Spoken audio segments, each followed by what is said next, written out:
guys, welcome back to my channel and thank you for stopping by. Please watch this video to the end because today we're going to be making a wig with this beautiful.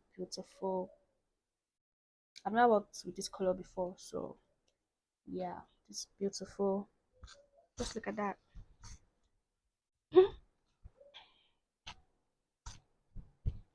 It came with a 5x5 closure. Okay, this is the top. A 5x5 closure, and in my previous video I wore a wig and I'm like, okay, if you want to see how I made it, just let me know. Even though nobody left a comment, I'm still going to do it regardless. So the only difference with this is that I'm not going to be plucking the lace because the person said I shouldn't. So she wants to, it's a 5x5, right? It's glueless, but she wants to install it, right? It's a closure wig. All closure wigs are glueless, but you just choose to install when if you want to. So she wants to install it, and we're like, okay, the person that is going to put it will do that for her. So let me not do that. And she also wants it to have layers, but I'm not going to do that. Also, when they install, they're going to do it so that it can frame her face, like use her face. So the hair it came in like 3 different lengths. This is 22, this is 24, and this is 26. So I'm going to start wigging with the longest so that it still gets the layer. 26 first, then 24 follow, and then 22. And there's a way I'm imagining this hair to be, and I hope it comes out that way.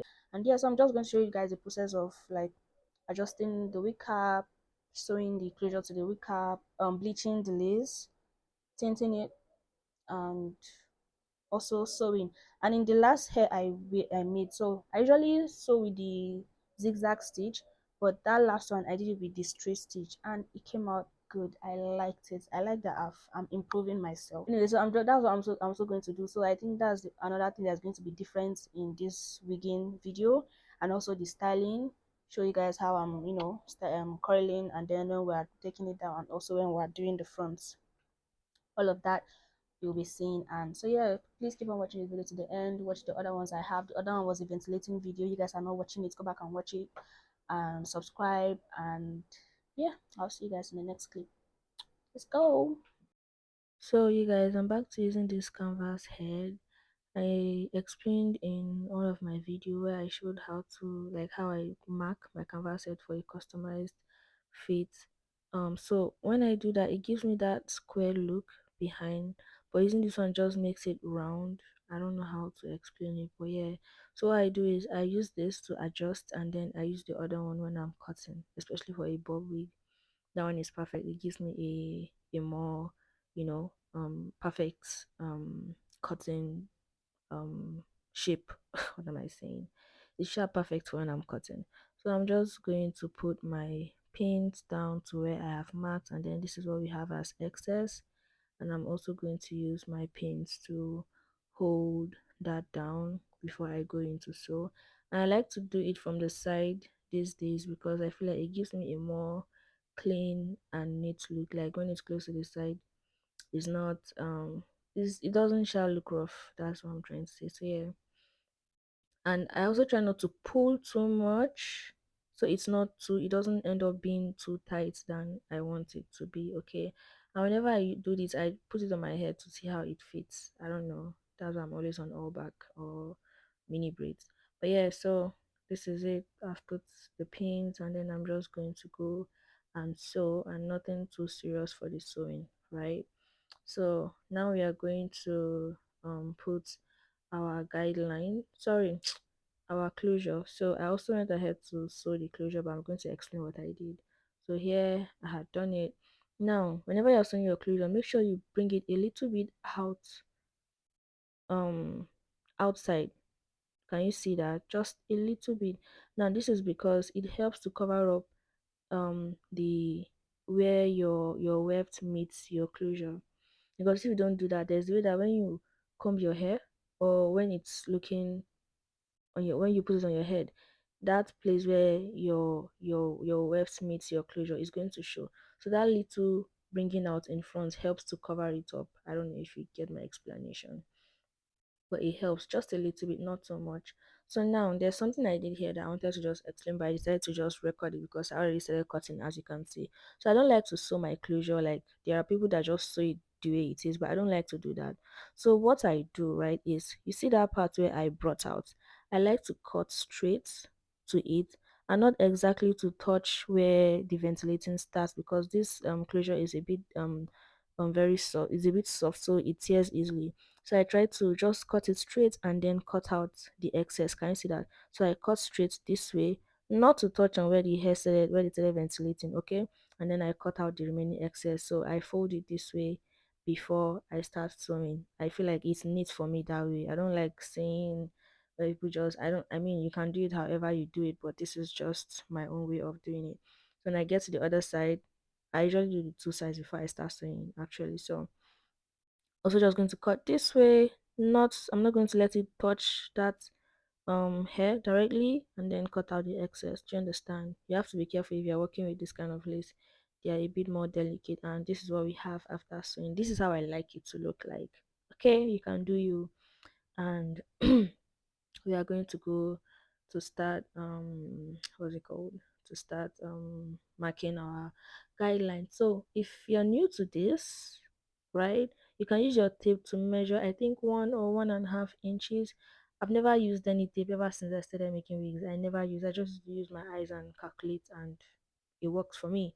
So if you're like me, you can just use your eyes to give you a precise to just give you like, not precise, like, use your eyes to calculate. But if you cannot, then you have to use your tape. I think 1 inch or 1.5, 1.5, if one of them, sure. So I'm going to connect it to the end of the wake cap, and when I do that, I'm also going to go and do the other side. And as you can see, as I'm getting to the top, I'm reducing like how wide it is at the side, so that it's enough to get. I don't like to do where I put it all and then I have to start doing half, half, half, half. No, I don't like to do that. I really do not. But some people do that. It's fine. But for me, no. So now we have how many? Oh, I lost count. But yeah, I think about 11 or so. So what I do before I start sewing, this helps me a lot. I go ahead to cut, to open up the hair, the weft, so that I can know the amount of hair I'm going to use, so that I can know whether I can double weft everything or single weft everything. This saves me a lot of the time. Do you get? So now, by the time I do this, wherever the hair finishes, it's going to let me know if I need to single weft, let's say the first 2 lines or the first 3 lines. Do you understand? Because I like to double to the top, and then at the point where your closure meets your cap, I like to do the single. Do you get? Or even do single 1 line before the very last one. So doing this helps me to know if my wefts are all going to be enough. Sometimes they all work, and then I double everything, while sometimes they are not. So I have to do single for some and then do double for some and then finish up with single. So to double weft, I change my stitch to the zigzag one, the big zigzag one, and yeah, that's what I'm going to be using. And then you just put your head this way, one on top of the other, not directly on top, just a little bit lower than the other one. And then you sew. You don't actually have to back stitch, but you could. Sometimes I do it, sometimes I do not do it. So you backstage and then you go ahead to continue sewing. And as a beginner, you should be careful, okay? Don't rush it. I really don't rush when I'm making my wigs. And I think for sewing it takes me like I think it takes me like an hour, because I don't like to, when I'm rushing I do rubbish. So I like to take my time, okay? So yeah, also take your time. Nobody's pushing you, but just charge what you need to charge. Do you understand? Don't let anybody tell you anything. You are using your time, your lights. If you're using gen, you're using fuel and all of it. So yeah, this is what it looks like. Okay. Now we're going to start sewing. So from my calculation that I did, from that putting to C, I realized that I'm going to have to single weft the first 4 lines, and that is what we're going to be doing here. But before I start, I'm going to change my stitch pattern. Can you see that? I'm going to change my stitch pattern to the straight one, because from the beginning I explained to you guys that now I like to use the straight pattern to sew, because it gives me a more neater look. The other one too works well, but I think I like this one more. I might change to the zigzag one later on, but for now this is what I'm in love with. So you also want to be careful. You put um your weft on top of the line that you've made, okay? And then I like to go with my hand first to like do like two stitches and then continue with like with the machine, right? Like continue sewing. And then backstitch, did I say backstitch? You have to backstitch, and then as you're sewing, please, to avoid bumps, don't pull your cap. Just try to clear it, like give way for your hair to stay, like for everything to be flat. But in all you do, do not pull it, because if you pull it, you're going to have bumps. But by the time you're done, you realize you have bumps, you can lose it and do it again. That happens to me too. Like when I see any little tiny bump, I don't want it, so I go back, I lose it, and then I make it look okay. Like I think when I got to the top, I did some part that had some bumps, so I had to lose it and do it properly because I'm trying to give my customer a perfect job. Okay. Now, so before I get to the end, I just cut it out. I usually use my razor blade, but my blade was far from me, so I was using my scissors for now, but I ended up getting it sharp. So yeah, you have to also backstitch when you get to the end. Backstitching helps you to just secure your sewing. You know, when you are sewing with your needle and then you make like two or three knots. Yeah, that is what backstitching does too. So you also cut out the thread, and then for when you start sewing, also go back and cut the thread there. If not, your work is going to look tacky. You don't want that thread hanging. Okay, I've seen where people sew and then they don't cut it and it just look like rubbish. But yeah, so can you see, this is with a single stitch. It looks almost invincible. I don't know if you can tell what I'm saying. But yeah, so I'm going to go and do those three lines with the single webs. Now I did that. We're going to start with the double, and I just wanted to show you guys. Okay, so if I was going to do the zigzag, right?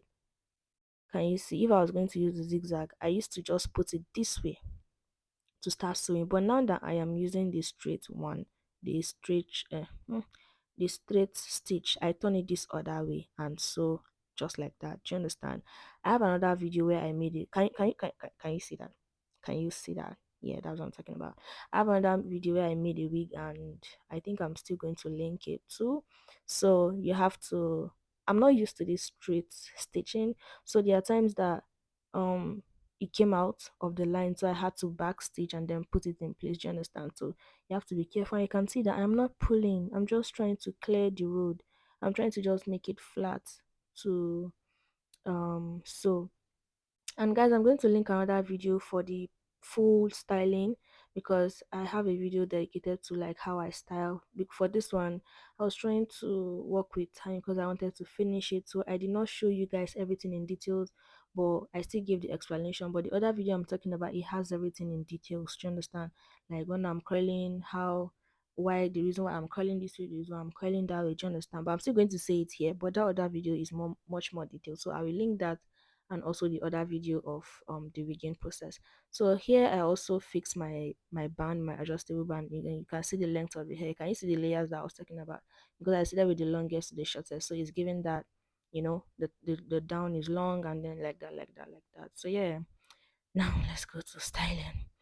So as you can see, I had started already, and I said, oh, let me show them. Okay, let me not come and give them any excuse. So I did the whole of the back. Again, please watch the other video that is linked in my description box to see the proper styling process. But let's just look at how I style the top, because I still get questions for this. So what I'm going to use now is my wax stick. Now you can see I am parting the hair, so I'm going to put my wax stick. English is hard. I'm going to put my wax stick. What it helps to do is like make your hair lay flat. Do you understand? No matter how stubborn the hair is, when you put that wax stick and you follow it with your hot comb, a very hot comb. Make sure your hot comb is hot. There is hot comb and there is hot comb. So make sure you have hot comb. Okay. So I did that to the top, and yeah, flattened everything. And I'm also going to do the same thing for the side. Just section your hair in parts so that it's easier for you to work. Don't just put it on the top and assume that everything is going to lay flat. No, you have to do it in sections. That way you get everything. And you can see that the wax stick added some shine to the hair. So did I mention that this hair was bleached before it was colored? Okay. So for some reason, bleach dries out hair. So the hair was a bit dry and I had to be combing and combing, and it was tangling unnecessarily, and I did not like it. And then the hair is long, so it really, really gave me a tough time.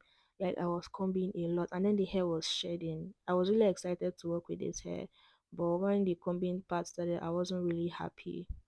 Right, so yeah, I think I want to say something, but I've forgotten. Anyways, this is the other part I am doing, just the same thing I did on the first set. And at this point, I was wishing I was allowed to pluck, because I feel like if I had plucked that lace, it would have given much more. So I'm adding my hair mousse. This also helps to flatten the hair the more. Like after my wax stick, this is another thing I use to make my hair lay flat, flat, flat, flat, and it also adds shine to the hair. Right? Yeah, it adds shine to the hair. Yeah, it does. Anyways, yeah, so I'm using my my hot comb again to make everything lie down. And this wasn't the style I was going for, but at this point I was just trying to flatten everything. Do you understand? But I'm going to explain that later. So I like to put my holding spray on this brush before I spray it all over the hair. I don't know why I do that. Especially for when I'm working with like little closures like a 2x4, a 2x6, where I don't want to spray too much. I just do it that way. So already you can see that our now what we are doing now is called molding. We are molding our closure. You also do the same thing for your frontal. Do you understand? Where you see, oh, the hair is laid in a particular way, this is what they do. And then your holding spray matters too. And I want to change this one. It works, but I feel like I want something that holds a little bit more, and I've been seeing the butterfly ones. But if you guys know anyone that is good, I've also been seeing the ebony one, but that one is a bit pricey. But I don't know, I might get it, I might not get it, I might get the butterfly one. So yeah, I just spray it on the brush first before I then spray on the hair, right? And then we brush everything together. Now we are going to hold the front of our hair in place. So you're going to get your elastic band. This, I think this is, I don't know the size of this, I think 1.5 inch, I'm not sure, but it's quite fat. It's fatter than the normal. It's sharp big. Do you understand? So your pin is going to help you support it. Now you have to like just do what I'm doing, okay? Even if it's your frontal, your for your frontal, your band should be longer than this. Do you understand? So I put it this way to help the front stay put. And then I said that wasn't that the style I was going for, so now I'm bringing everything back forward this way because I want the hair to come and cover the face in a way. Do you understand? So I'm still going to spray my holding spray for it to stay this particular way. And yeah, I just brush it, and then I go ahead to start styling. Now again, please watch the video that I'm telling you I'm going to link in the description box, because it's going to show you the detailed styling. It's going to show you why I'm curling this way. So now I'm curling outward to the face, because if you there's a way, if you curl outward to the face and then inward away from the face, there's the look it's going to give you. And I'm looking for a particular look. That is why I'm curling outward. So I do this for this side, and then the other side I'm also curling outward. But when I was curling the ones inside, I did not do them this way. I curl them inward away from the face. This one I'm curling outward towards the face. Do you understand? So what I do on one side is what I'm going to do on the other side, so that I have the same look. Do you get? And then your pin to hold. And as I was working, I was spraying my holding spray. So while I'm done, I'm just going to also still spray it and then let it stay for a bit. And yeah, we come back to unravel everything. And make sure as you're working, you're spraying your heat protectants and then your serum. I was doing that, okay? Just that I didn't show you, but I was doing that. So now it's time to now did you see the direction I used to take that down? Can you see that it's inward to the left, and this one is also inward to the right?